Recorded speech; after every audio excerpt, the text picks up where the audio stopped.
नमस्कार सभी किसान भाइयों, पशुपालकों को मेरा नमस्कार। मैं डॉक्टर आर डी यादव, सहायक आचार्य पशु पोषण विभाग दुवासू मथुरा से।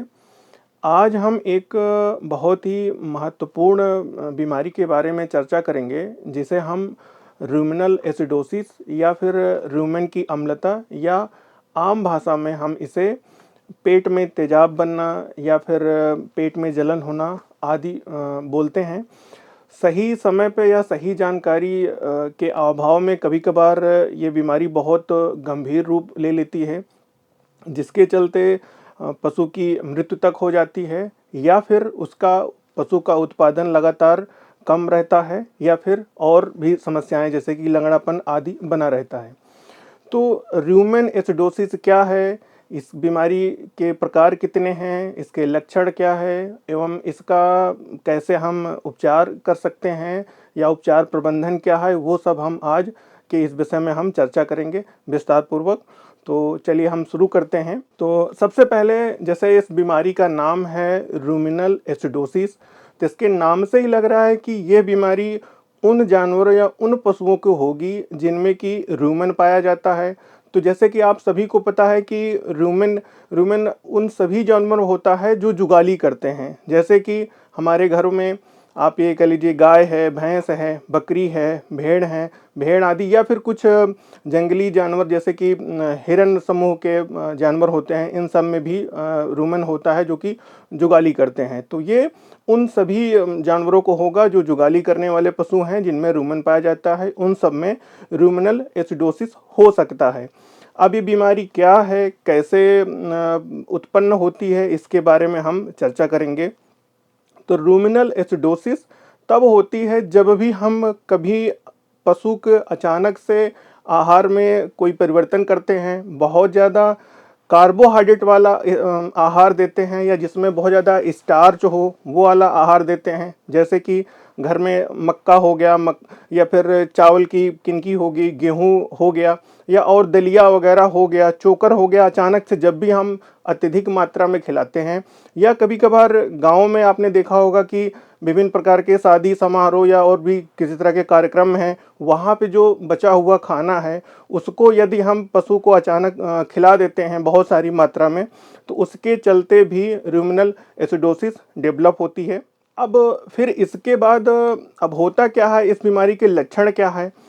अब इस बीमारी, जैसे हमने बताया कि ये उन पशु को होगा जो जुगाली करते हैं, और किसके कारण होगा कि जब भी हम कभी बहुत ज़्यादा साल्युबल कार्बोहाइड्रेट या फिर कार्बोहाइड्रेट वाला दाना खिला देते हैं, उसके चलते होती है।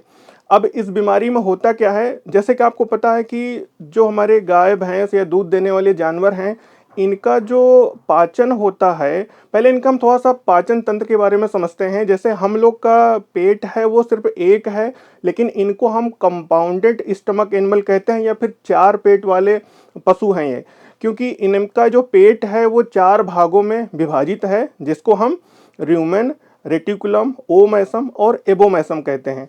तो जो रूमेन है, इसी को आम भाषा में चारे की थैली बोलते हैं, जिसमें सबसे पहले जो पशु आहार खाता है इसी रूमेन में जाता है। तो यहाँ पे बहुत सारे सूक्ष्म जीव होते हैं जिनको हम बैक्टीरिया, प्रोटोजोआ, फंजाई आदि के नाम से जानते हैं। वही इनका डाइजेशन करते हैं, इनका पाचन करते हैं, और वो पाचन करके फिर वो जो प्रोडक्ट बनाते हैं उनको हम वोलाटाइल फैटी एसिड या बहुत प्रकार के अन्य एसिड भी बनते हैं। साथ में एक लैक्टिक एसिड का भी प्रोडक्शन होता है। तो जब भी हम पशु को बहुत ज़्यादा मात्रा में दाना खिलाते हैं या फिर कार्बोहाइड्रेट रिच वाला या स्टार्च रिच वाला दाना खिलाते हैं, तो लैक्टिक एसिड का प्रोडक्शन ज़्यादा होता है।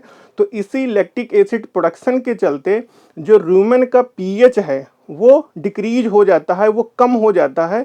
इसी को हम लोग रूमिनल एसिडोसिस कहते हैं। तो हम डिस्कस कर रहे थे कि ये बीमारी कैसे डेवलप होती है। तो जैसे अभी हमने बताया कि यह है रूमेन में जो हम पशु को जो भी हम चारा पानी देते हैं, वो कुछ सूक्ष्म जीव उनका पाचन करते हैं, जो कि बैक्टीरिया, प्रोटोजोआ, फंजाई और बैक्टीरियोफेज नामक जो है जीवाणुओं के द्वारा होता है। अब जैसे हमने बताया कि ये पाचन करके कुछ वोलाटाइल फैटी एसिड्स बनाते हैं, साथ में ही लैक्टिक एसिड का प्रोडक्शन होता है। तो जब भी लैक्टिक एसिड का प्रोडक्शन ज़्यादा होगा, उसके चलते रूमेन का जो पीएच है वो डिक्रीज होगा। अब हमें ये जानना होगा कि रूमेन का नॉर्मल पीएच कितना होता है। तो 0 से लेकर के 14 के स्केल में जो रूमेन का जो नॉर्मल पीएच होता है वो 6.4 से लेकर के 6.8 के बीच होता है, लगभग 7 के आसपास आप कह सकते हैं, जो कि एक सामान्य रूमेन पीएच है, न्यूट्रल के आसपास है। तो जब भी रूमेनल एसिडोसिस होगी, ऐसे केस में इनका पीएच जो है वो हमेशा 5.6 से नीचे या उसके आसपास आ जाता है। इसके चलते पशु में एसिडोसिस हो जाती है, जिसको हम अम्लता बोलते हैं, या अम्लता डेवलप हो जाती है। इसके कारण जो है पशु बीमार हो जाता है और अन्य बहुत तरह की समस्याएं आती हैं। रूमेनल एसिडोसिस दो प्रकार की होती है। एक पहला जिसको हम सारा यानी कि सब एक्यूट रूमेनल एसिडोसिस, और दूसरा एक्यूट रूमेनल एसिडोसिस बोलते हैं। तो सारा में क्या होता है, सब एक्यूट रूमेनल एसिडोसिस में जो पीएच है वो थोड़ा सा ही डाउन होता है, मींस 5.2 से लेकर के 5.6 के बीच रहता है। ऐसे केस में एक आंशिक अम्लता बनी रहती है, पेट में एक आंशिक अम्लता बनी रहती है, जिसके चलते पशु का उत्पादन कम हो जाता है, वो चारा पानी कम लेता है और धीरे धीरे उसका शरीर कमज़ोर होने लगता है और उसका गोबर भी पतला होने लगता है। तो ये लक्षण हैं जब भी पशु को सब एक्यूट रूमेनल एसिडोसिस हो जाएगी तब।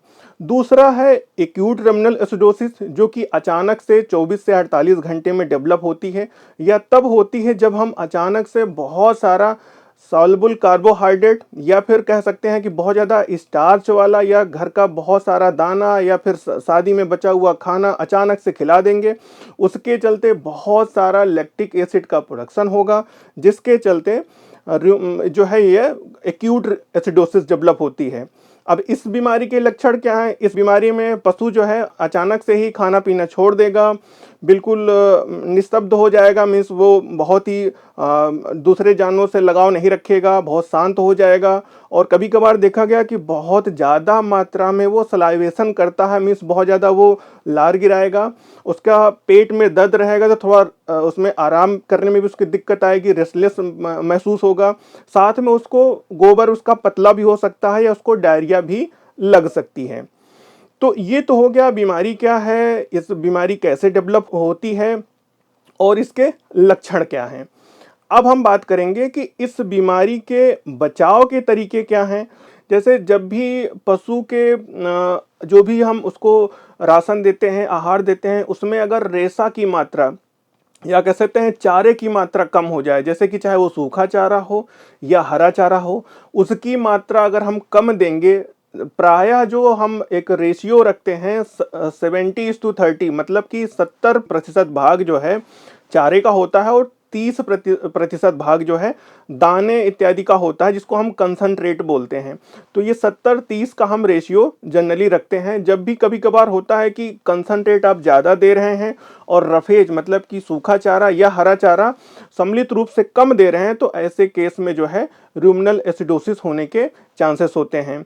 और तीसरा कारण है कि अगर पशु को हम पानी वगैरह बहुत कम पिला रहे हैं, उसके चलते भी कभी कभार हो जाता है कि रूमेनल एसिडोसिस डेवलप हो जाती है।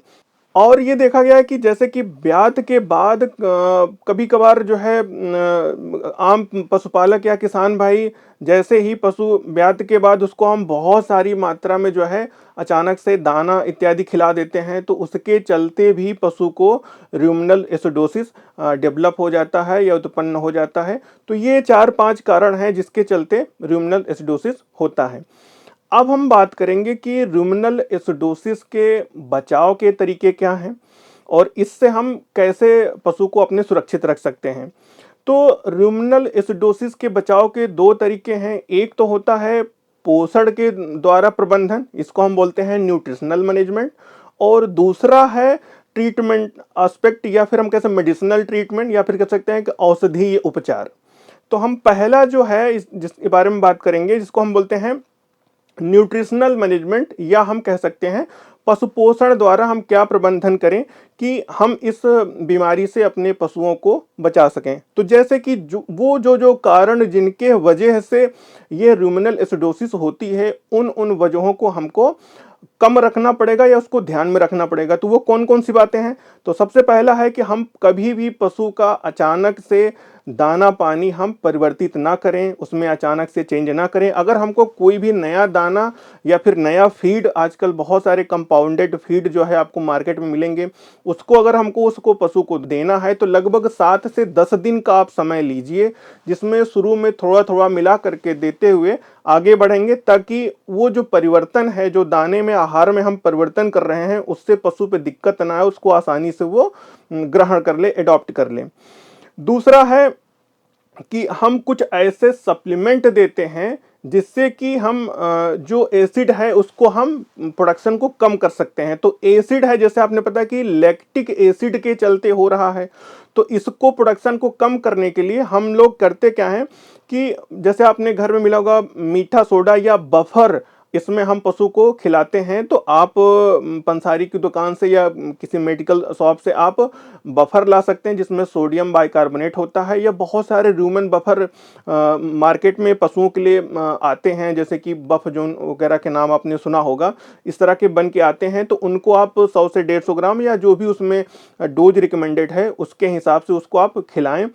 साथ ही कुछ ईस्ट आते हैं। अब ईस्ट जिसको खमीर आप बोलते हैं, पशुओं के लिए ईस्ट दो तरह के होते हैं, एक मेटाबोलाइट के फॉर्म में आता है और एक लाइव ईस्ट आता है। तो ये भी बहुत सारी कंपनियां बनाती हैं, इसकी भी विभिन्न प्रकार की जो है डोज डिसाइडेड है, उनकी खुराक उसमें निर्धारित की गई है। तो जो उसकी खुराक के हिसाब से लगभग 10 से 30 ग्राम के आसपास उनकी खुराक निर्धारित है, तो उनको जो है आप पशु को खिलाएंगे तो ये जो एसिड डेवलप हो रहा है वो धीरे धीरे समाप्त हो जाएगा। इसके अलावा हम पशु को अच्छा और साफ सुथरा पानी हमेशा उपलब्ध कराएं, ताकि उसके पाचन में कोई समस्या ना आए। अब जो दूसरा प्रकार का इसका इलाज है, जिसको हम मेडिसिनल ट्रीटमेंट कहते हैं, तो उसमें आपको आपके पास जो आसपास जो वेटनरी डॉक्टर हैं, जो क्वालिफाइड हैं, उनसे आपको संपर्क करना पड़ेगा।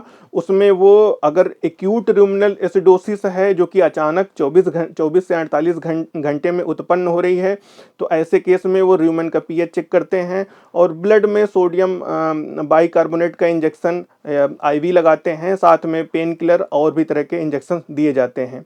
तो इस बीमारी को मेडिसिन के द्वारा हम एक्यूट केसेस में हम इसको बचाते हैं। जो सब एक्यूट रुमिनल एसिडोसिस है, इसको बचाने के लिए आप न्यूट्रिशनल मैनेजमेंट या पोषण संबंधित जो प्रबंधन है वो करेंगे, तो इसको हम धीरे धीरे इसको खत्म कर देगा। जो पशु में दिक्कतें थी वो समाप्त हो जाएंगी, जैसे कि पशु चारा पानी पूरा लेने लगेगा, उसका जो शरीर टूट रहा था जिसको हम बीसीएस बोलते हैं, उसका बीसीएस टूट रहा है वो मेंटेन हो जाएगा और नॉर्मल तरीके से वो दूसरे पशु के जैसा व्यवहार करने लगता है। तो ये सारी सावधानियां अगर हम बरतेंगे तो हम अपने पशुओं को जो रुमिनल एसिडोसिस नामक बीमारी है इससे बचा सकते हैं, उसको सुरक्षित रख सकते हैं। बहुत बहुत धन्यवाद आपको।